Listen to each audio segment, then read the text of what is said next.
আসসালামু আলাইকুম। BCS primary এবং পিএসসির যে কোনো পরীক্ষার জন্য বিজ্ঞান অত্যাবশ্যকীয়। বিজ্ঞানের সব চ্যাপ্টারকে কভার করে বিজ্ঞানের ডাইজেস্ট নিয়ে আছেন স্বপ্নের স্কুলের সাথে। নিচের কোনটি পদার্থ নয়? এখানে পদার্থ নয় আলো, কারণ আলো একটি শক্তি।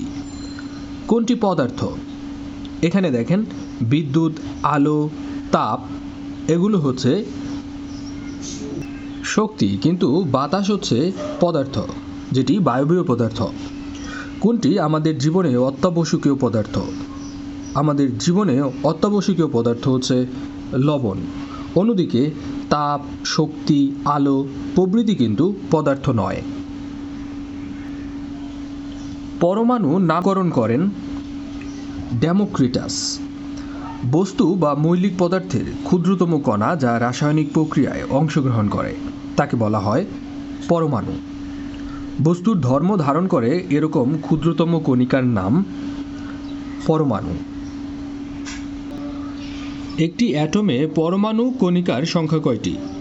একটি অ্যাটমে পরমাণুর কণিকার সংখ্যা হচ্ছে 3টি। নিচের কোনটি মূল কণিকা? মূল কণিকা হচ্ছে নিউট্রন, কারণ পরমাণুতে 3 ধরনের মৌলিক কণিকা থাকে যাদের নাম হচ্ছে ইলেকট্রন, প্রোটন এবং নিউট্রন, তাই মূল কণিকা হচ্ছে নিউট্রন। সংকর ধাতু ব্রোঞ্জে উপাদানগুলো হলো তামা এবং টিন। ব্রোঞ্জের ক্ষেত্রে ব্রোঞ্জের উপাদানের মধ্যে তামা থাকে 90%, টিন থাকে 10%। সংকর ধাতুতে কাঁসার উপাদান কি কি? কাঁসার উপাদান হচ্ছে তামা এবং টিন, যেটাকে ব্রোঞ্জ বলা হয়, কাঁসা বলা হয়, কাঁসা। তামা ও টিনের মিশ্রণে সাধারণত গঠিত হয় কাঁসা, যার আরেক নাম হচ্ছে ব্রোঞ্জ। এরকম প্রশ্নের উত্তরে কর্তৃপক্ষই খুব ভালো জানে যে কোনটাকে সঠিক উত্তর ধরা হয়। তবে আমরা যেটা করব, যে উত্তরটি প্রথম দিকে থাকবে সেটাই দেখাবো। উড়োজাহাজের গতি নির্ণায়ক যন্ত্রের নাম ট্যাকোমিটার। বায়ুর গতিবেগ বা ওয়াইন্ড স্পিড মাপার যন্ত্রের নাম হচ্ছে অ্যানোমোমিটার। শব্দের তীব্রতা নির্ণায়ক যন্ত্রের নাম অডিওমিটার।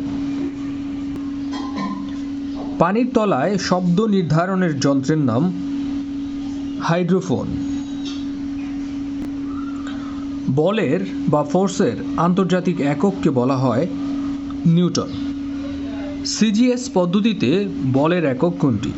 সিজিএস পদ্ধতিতে বলের একক হচ্ছে ডাইন। ডাইন সাধারণত কিসের একক? ডাইন হচ্ছে বলের একক। চাঁদে বা অন্য কোনো গ্রহে নিলে বস্তুর কি পরিবর্তন ঘটবে? বস্তুর ভর একই রকম থাকবে, কিন্তু ওজন বদলাবে। চাঁদে নিয়ে গেলে কোনো বস্তুর ওজন সাধারণত কমে। চন্দ্রে কোনো বস্তুর ওজন পৃথিবীতে ওই বস্তুর ওজনের কত অংশ? ওই বস্তুর ওজনের 1/6 বাদ্যযন্ত্রসমূহ ফাঁকা থাকে কেন? ফাঁকা থাকে কারণ ফাঁপা বাক্সের বায়ুতে অনুনাদ সৃষ্টি হয়ে শব্দের প্রাবল্য বৃদ্ধি পায়। লোক ভর্তি হলরুমে শূন্য ঘরের চেয়ে শব্দ ক্ষীণ হওয়ার কারণ কি? কারণ শূন্য ঘরে শব্দের শোষণ কম হয়। কোনো পদার্থের মধ্য দিয়ে তাপ পরিবহন ক্ষমতা সবচেয়ে বেশি? কঠিন মাধ্যমে তাপ পরিবহনের ক্ষমতা সবচেয়ে বেশি। সবচেয়ে ভালো তাপ পরিবাহক হচ্ছে তামা।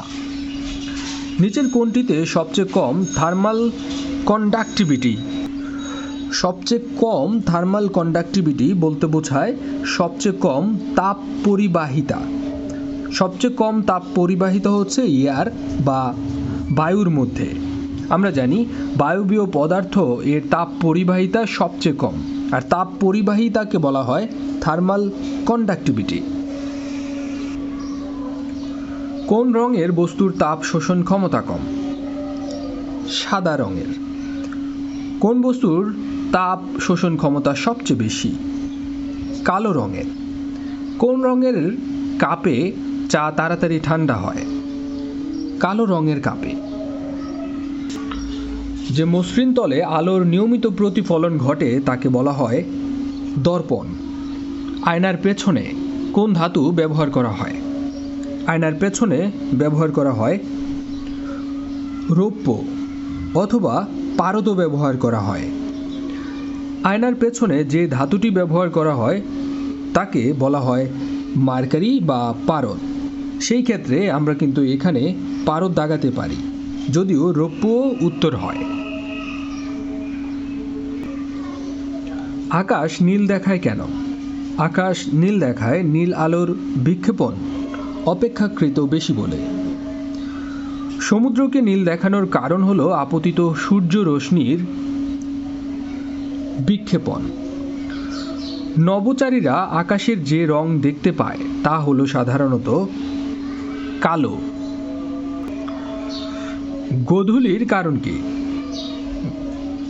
আমরা জানি সমুদ্রকে নীল দেখানোর কারণ হচ্ছে আপতিত সূর্য রশ্মির বিক্ষেপণ, আর গোধূলির কারণও কিন্তু বিক্ষেপণ। তড়িৎ চুম্বক আবেশের আবিষ্কারক হলেন ফ্যারাডে। একটি বৈদ্যুতিক জেনারেটর হচ্ছে শক্তির কনভার্টার। বৈদ্যুতিক জেনারেটর বলতে বোঝায় ইহা সাধারণত যান্ত্রিক শক্তিকে বৈদ্যুতিক শক্তিতে রূপান্তরিত করে। Imagination is more important than knowledge, এটি বলেছেন Albert Einstein. Theory of relativity এর প্রণেতা হচ্ছেন Albert Einstein. Einstein discovered the law of relativity, যেটাকে বলা হয় থিওরি অফ রিলেটিভিটি। সবুজ প্লাস্টিডের নাম ক্লোরোপ্লাস্ট। অসবুজ উদ্ভিদ কোনটি? অসবুজ উদ্ভিদ হচ্ছে ছত্রাক। ক্লোরোফিল অণুর উপাদান কি? ক্লোরোফিল অণুর উপাদান হচ্ছে ম্যাগনেসিয়াম। উদ্ভিদের বৃদ্ধি সবচেয়ে বেশি হয় মূল এবং কাণ্ডের অগ্রভাগে। উদ্ভিদ মাটি থেকে পানি ও খনিজ লবণ পরিবহন করে কোন কলার মাধ্যমে? জাইলেম কলার মাধ্যমে। স্থায়ী কলার কাজ হচ্ছে খাদ্য উৎপাদন করা, সঞ্চয় করা এবং দৃঢ়তা প্রদান করা। স্থায়ী কলার কাজগুলো হচ্ছে উপরের সবগুলোই। মানবদেহে লিঙ্গ নির্ধারক ক্রোমোজোমের সংখ্যা এক জোড়া। মানুষের দেহকোষে ক্রোমোজোম সংখ্যা মোট 46টি, অর্থাৎ 23 জোড়া। সন্তান পুত্র বা কন্যা হওয়ার জন্য কে দায়ী? দায়ী বাবা। ধান গাছের ক্রোমোজোমের সংখ্যা 24টি। ম্যালেরিয়া শব্দটি কোন ভাষা থেকে আগত? ম্যালেরিয়া শব্দটি একটি ইতালিয়ান ভাষার শব্দ। স্ত্রী অ্যানোফিলিস মশা ম্যালেরিয়া জীবাণু বহন করে, এটি কার উক্তি? এই উক্তিটি করেছিলেন মেজর রোনাল্ড রস। ক্রেপ প্রমাণ করেন অ্যানোফিলিস মশা ম্যালেরিয়া জ্বরের জন্য দায়ী, স্যার রোনাল্ড রস। ধানের বাদামি রোগ হয় সাধারণত ছত্রাক থেকে।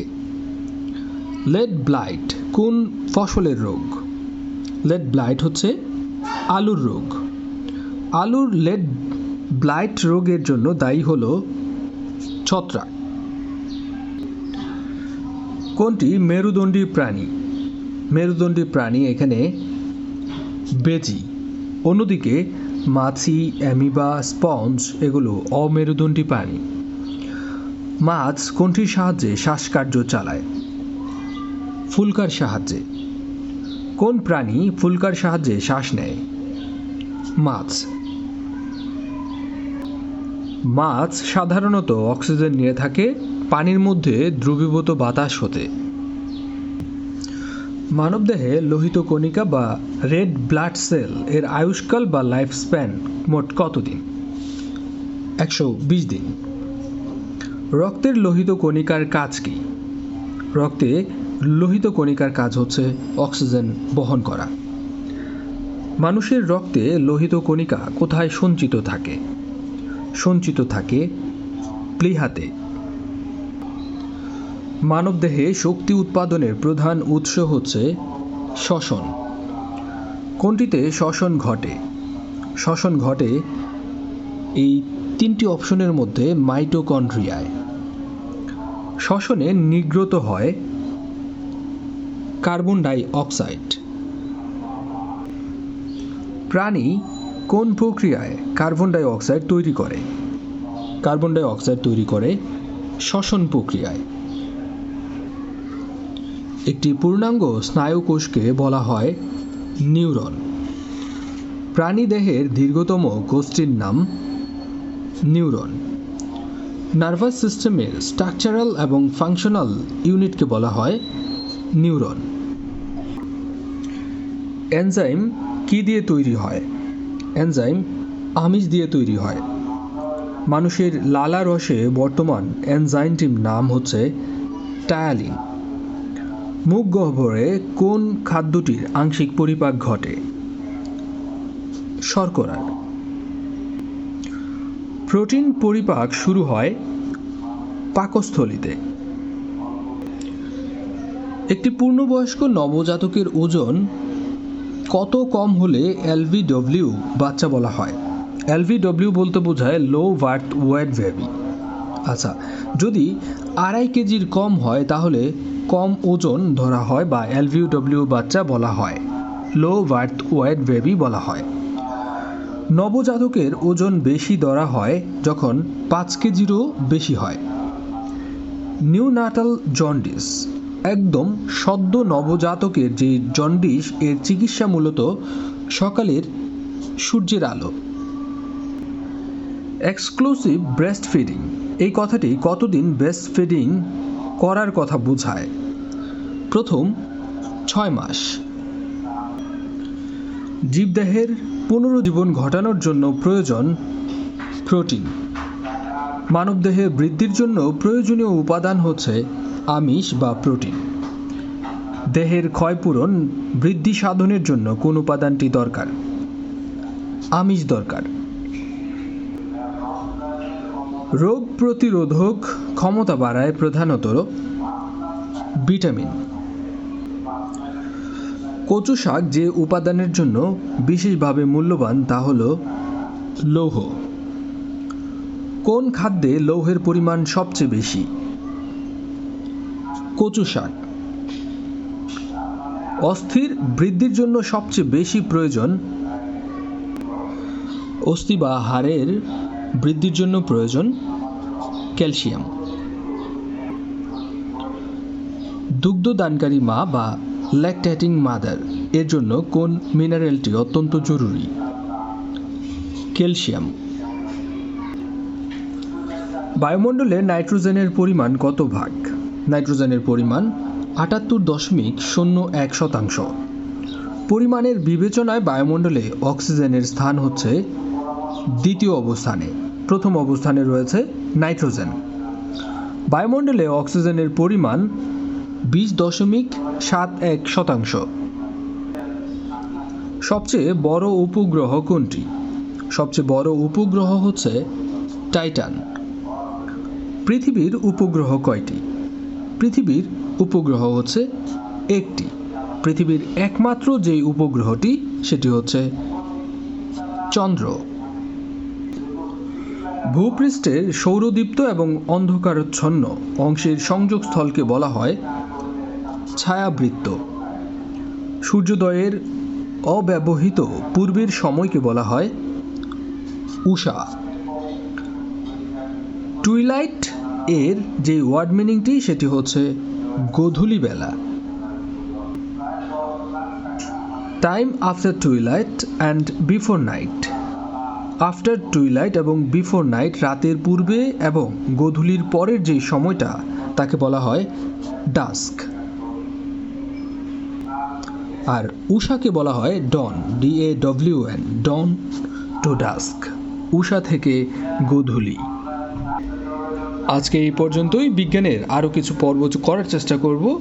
ততক্ষণ পর্যন্ত স্বপ্নের স্কুলের সাথেই থাকুন। আসসালামু আলাইকুম।